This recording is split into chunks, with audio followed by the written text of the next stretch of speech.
Transactional Analysis, Life Positions.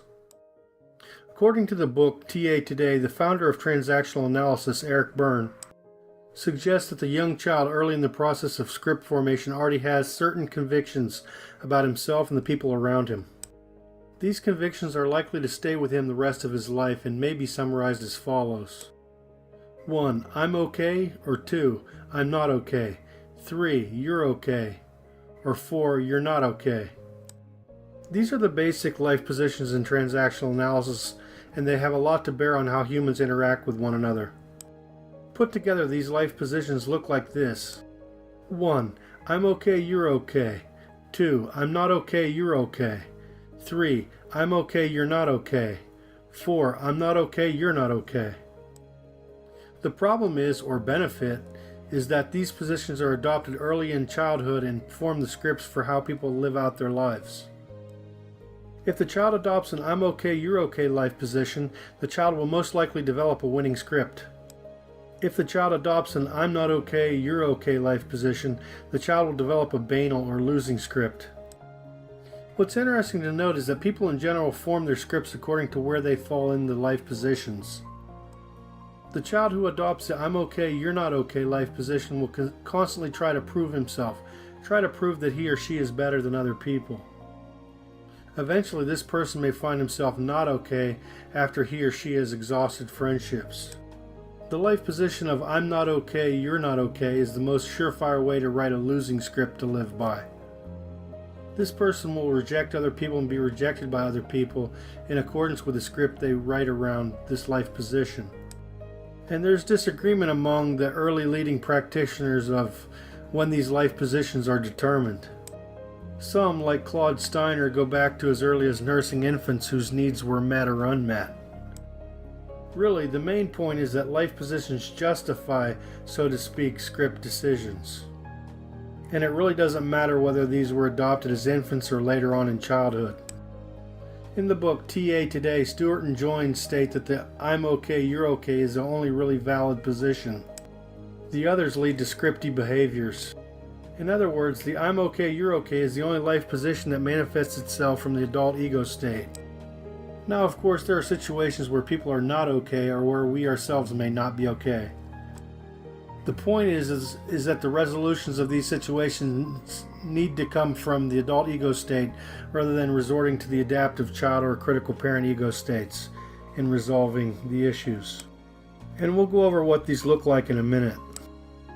For example, in TA Today, they label I'm not okay, you're okay as get away from. I'm okay, you're not okay as get rid of. I'm not okay, you're not okay as get nowhere with. Let's explore a bit what they mean. I'm not okay, you're okay, get away from.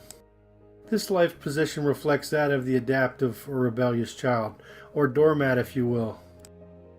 From the not okay position, this person finds himself doing things that he or she doesn't want to do. Rather than state that other people's problems are not his or her own, this person goes ahead and does whatever the other party wants. You're okay, but neglects his or her own desires and wishes. The problem with this life position is the I'm not okay, you're okay person further reinforces that he or she doesn't matter. So this person constantly finds himself doing more and more displeasing things. This leads the person to just get away from the situation altogether.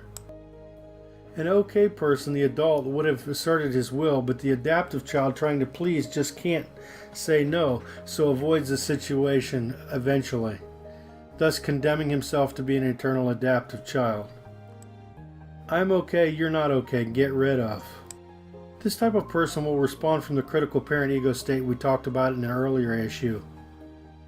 Whenever there are conflicts, this person will speak to other people not as equals but as to the child ego state of the third party. And in transactional analysis, there are what are called complementary or parallel transactions. We won't go into great detail here. These are the complementary or parallel transactions between ego states. For instance, like adult ego state to adult, parent ego state to parent ego state, child to child, and curiously, parent to child and child to parent. What we want to focus on is parent to child or child to parent. For example, you may find yourself from time to time addressing someone from the parent ego state because what was said came from the other party's child ego state. As a matter of fact, if the other party speaks from the child ego state, it is very difficult to answer from the adult ego state. It may go something like this: "Honey, where are my keys?" And this is perceived as a child by the wife. "They're where you left them, idiot," she says in her head.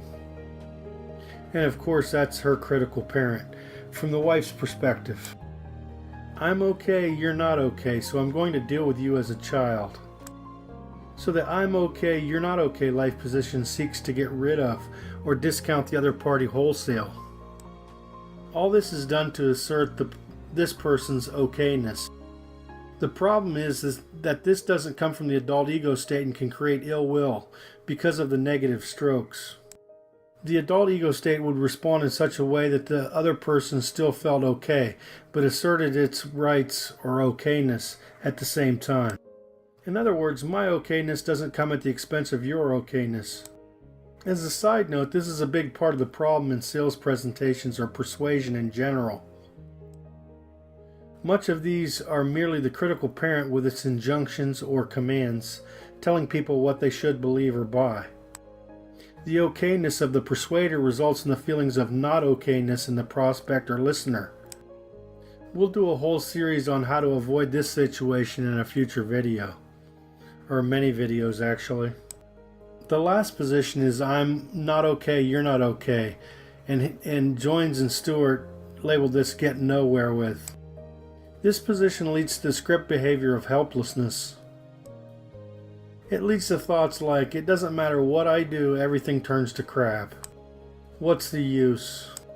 The problem is this person never questions the assumption that he or she is not okay. In other words, this person could use his or her problem-solving skills to rectify the situation, which would be the adult ego state, but his or her feelings of not okayness preclude the realization that a solution is actually possible in the first place. This person carries out the script behavior of the adaptive child or the rebellious child ego states, the child that couldn't please his parents no matter what he or she did. So this child adopted the belief that I'm not okay, and for that matter no one else is either. If this type of person talked to his friends like he talks to himself, he would shortly have no friends at all. This person could turn things around if he imagined that everything he said to himself he were saying to a VIP or to someone he really admired. And it really just doesn't matter if people let him down as a child, so that he developed a negative life position about other people. As we discussed in the video about the negative stroke economy, or the fuzzy tail, is another video, this person's feelings stemming from an adaptive child have nothing at all to do with him personally. Just because he was neglected the positive strokes he deserved as a child doesn't mean that he is not okay. He was born a 10. He only quit believing that because of what transactional analysis calls the pig parent, a version of the critical parent ego state of one or both parents that he has adopted as his own. So the person with this life position will lead a life with the script behavior of getting nowhere with, until he wakes up and realizes where the script comes from and decides to do something about it, which is his adult ego state. Okay, this has been a brief overview of life positions in transactional analysis. It forms the basis for life scripts, games, and many other crucial topics in transactional analysis we'll cover in the future. See you on the next video.